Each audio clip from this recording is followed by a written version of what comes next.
అనుకోలేదే నువ్వు నాకు అమ్మని ఒక్క నిమిషమైనా ఉండలేనే నువ్వు లేనిదే 9 నెలలు మోసి నన్ను కన్నావా నా జానమ్మ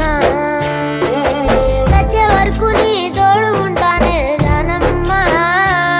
నన్ను కన్నమ్మ జానమ్మ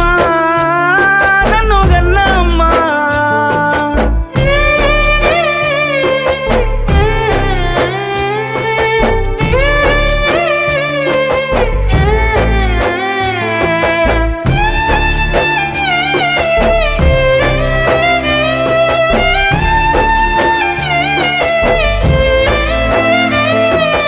గుప్పెడు మెతుకులు తినడానికి లేకున్నా కొండంత కష్టం పడ్డావే ఎన్ని అవమానాలొచ్చిన అట్ట గుండెల్లో దాసుకున్నావే